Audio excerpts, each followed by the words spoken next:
Hello, everyone. This is Sam Rudovsky here today with Jack Waterstreet and Nate Ross. We are live from Atlanta.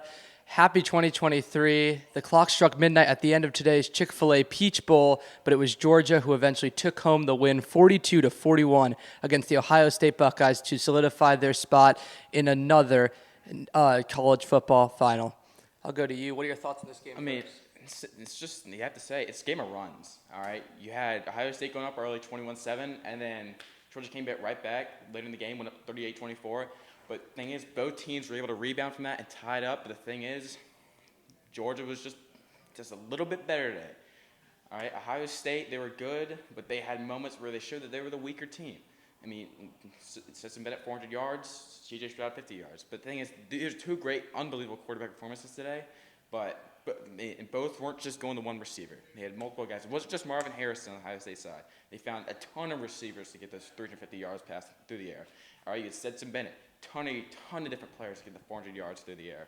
And then, yeah, but the thing is, Ohio State just wasn't good enough to get it done today. I thought Ohio State played really, really well. To be honest, I didn't think it would be this close of a game, but I thought Stroud really stepped up and really boosted his stock tonight. But it was just, they had the lead, they choked, and it was just too little, too late. You got to feel bad for Noah Ruggles, missed the 50-yard field goal to win it.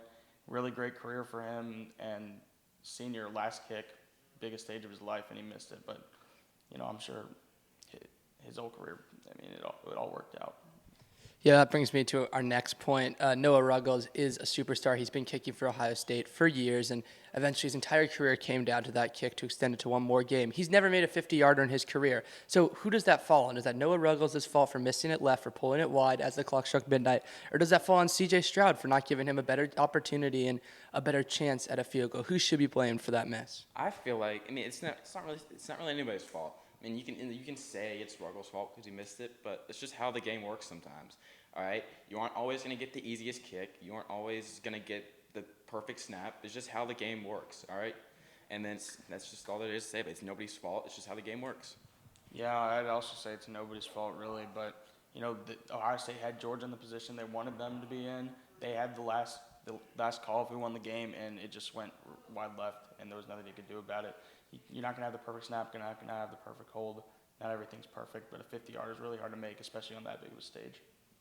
And poor Noah Ruggles, because hitting that kick probably could have been the perfect end to a pretty good career, but it wasn't, and it turned out that way. So it'll be Georgia headed to the national championship game to take on TCU next week, next Monday. Do you guys have any predictions for that game?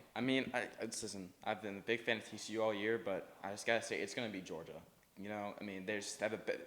The athleticism, the players, the recruits that they get are just a lot better than what TCU gets. TCU been a great team all year, a lot of heart in that team, but I think Georgia's just a flat-out better team than them. Yeah, I've also loved the story of TCU, and seeing what they've done is incredible. But I'm just going to take Georgia, best team in the country, coming off a big. They came back to beat Ohio State. TCU beat Michigan again. Michigan can't do it in the playoff ever. I'm going to take Georgia by a landslide. Well, we'll see what will happen. You can only find the National College Football Championship next week back here on ESPN. We will see you then for the end to what has been an epic season. This is Sam Rudovsky with Jack Waterstreet and Nate Ross here signing off. We'll see you next time.